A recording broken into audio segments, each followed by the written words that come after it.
அஸ்ஸலாமு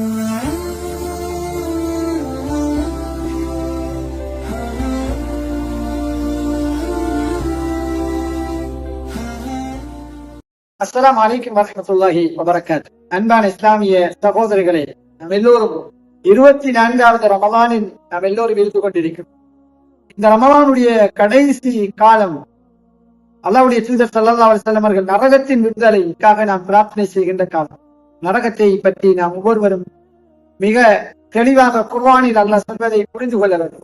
அல்லாஹ்வே குர்ஆனில் சொல்கிறான், நான் அதிகமானவர்களை நரகத்தை கேட்டு மனிதர்களில் படைத்திருக்கிறேன், ஜின்களிலும் படைத்திருக்கிறேன். இந்த நரகத்தில் இருந்து நாம் பாதுகாப்பவர்களை நம் ஒவ்வொருவருக்கும் கடமையாகும். குர்ஆனில் சொல்கிறான், யா அய்யுஹல்லதீன ஆமனூ அன்ஃபுஸக்கும் வ அஹ்லீக்கும் நாரா, நரகத்திலிருந்து உங்களையும் உங்களுடைய குடும்பத்தையும் பாதுகாத்துக் கொள்ளுங்கள். அதனால் தான் நபி அவர்கள், நபித்தோழர்கள் எல்லாம் தன் குடும்பத்தை நரகத்திலிருந்து பாதுகாப்பதற்கு எத்தனை முயற்சிகள் செய்ய வேண்டும் அத்தனை முயற்சிகளும் செய்தார்.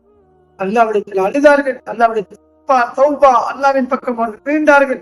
அல்லாஹ்வுடைய தூதர் ஸல்லல்லாஹு அலைஹி வஸல்லம் அவர்கள் காட்டிய அந்த வழிமுறைகளை தன் வழிமுறைகளாக எடுத்தார்கள். ஆனால் அந்த சஹாபாக்கள் எல்லாம் கடைசியாக முதிர்ந்து இந்த உலகத்தை விட்டு பிரியும் போதெல்லாம் சொர்க்கத்தினுடைய நறுமணக் காற்றுகளை சுவாசித்தவர்களாகத்தான் மரணித்தார்கள்.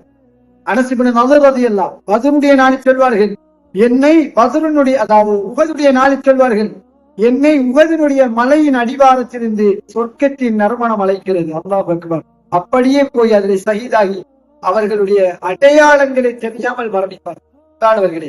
இப்படித்தான் நரகத்திலிருந்து பாதுகாப்பு பெற்றுக் கொள்ளுங்கள் என்று அல்லாஹ் குர்ஆனில் போது இப்படித்தான் அவர்கள் ஆசைப்பட்டார்கள். அன்பானவர்களே, அல்லாஹ்வுடைய தூதர் ஸல்லல்லாஹு அலைஹி வஸல்லம் அவர்கள் சொன்னார்கள், அல்லாஹ் 3 வருடங்கள் இந்த நரகத்தின் நெருப்பை எடுத்து வைத்திருக்கு. முதல் வருடம் எரித்தான்.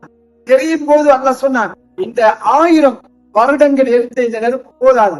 உலகத்தில் அநியாயம், அக்கிரமங்கள், பாவங்கள், நோன்புகள் பிடிக்காமல், தராவி தொழாமல், கியாமத்தை தொழாமல், பாவங்களில் இதரமாக தன் வாழ்க்கையை அமைத்துக் கொண்டவனுக்கு இது போதாது. மலக்குமார்களை மீண்டும் 1000 வருடங்கள், 2000 வருடங்கள் சிவப்பு நிறமாக எரிந்தது, 2000 வருடங்கள் எரிக்கப்பட்ட நெருப்பு. திரும்பவும் அல்லாஹ் சொன்னான், போதாது, இவர்களுக்கு போதாது, இவர்கள் செய்த அக்கிரமங்களுக்கு போதாது, இவர்கள் செய்த அநியாயங்களுக்கு போதாது. அல்லாஹ் அக்பர் சொன்னார். 3 வருடங்கள் எரிக்கப்பட்டது, கருப்பு நிறமாக எரிந்தது. அந்த நெருப்பை அல்லாஹ் நரகத்திலே அல்லாஹ் மூட்டி வைத்திருக்கிறார். அல்லாஹ்வுடைய தூதர் சொன்னார்கள், நீங்கள் நரகத்திலிருந்து அல்லாஹ்விடம் கெஞ்சி அழுது பாதுகாப்பு தேடுங்கள். ஒரு ஈச்சம்பழத்தினுடைய கீட்டையாவது கொடுத்து அந்த நரகத்திலிருந்து நீங்கள் பாதுகாப்பு பெற்றுக் கொள்ளுங்கள். அல்லாஹ்வுடைய தூதர் ஸல்லல்லாஹு அலைஹி வஸல்லம் அவர்கள் நரகத்தை பற்றி பேசுவார்கள். சஹாபாக்களுக்கு பற்றி தேம்பி தேம்பி சஹாபாக்கள் அழுவார். இன்று எத்தனை நரகத்தின் வசனங்கள் ஓதப்படுகிறது, இன்னும் எங்களுடைய கல்வுகள் கசிந்து போகவில்லை. அல்லாஹ் குர்ஆனில் சொல்கிறான், எத்தனையோ நீங்கள் மலைகளை பார்க்கிறீர்கள் அல்லவா, அந்த மலைகள் வெடித்து தண்ணீர்கள் ஓடுகிறது, சில மலைகள் உருண்டு ஓடி வருகிறது, கீழே விழுகிறது. என்ன தெரியுமா காரணம்? எதுவும் இல்லை, அல்லாஹ்வுடைய அச்சம்தான் என்கிறார்கள். அதை விடவும் மனிதனுடைய உள்ளம் கெட்டி அடைந்துவிட்டது. நரகத்தை பற்றி பயம் இல்லை, அல்லாஹ்வை பற்றி பயம் இல்லை, சொர்க்கத்தினுடைய ஆசை இல்லை. அதனால் தான் என்று இஸ்லாமிய சமூகம் நரகத்தினுடைய பயம் இல்லாமல் வாழ்கிறார்கள். நரகத்தின் விடுதலை கொடுக்கின்ற ரமலானுடைய காலம் என்று தெரிந்தும் அதை கண்ணியப்படுத்தாதவர்களாக வாழ்ந்து கொண்டிருக்கிறார்கள்.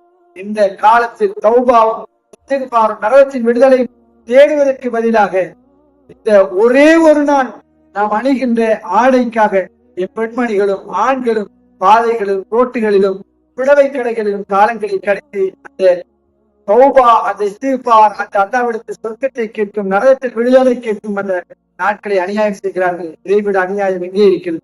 எனவே நாம் கவனம் செலுத்துவோம், நரகத்திலிருந்து அல்லாஹ்விடம் பாதுகாப்பு பெறுவோம். அல்லாஹ் நம் அனைவரையும் பொருந்திக் கொள்வானாக. அஸ்ஸலாமு அலைக்கும் வரஹ்மத்துல்லாஹி வபரகாத்துஹு.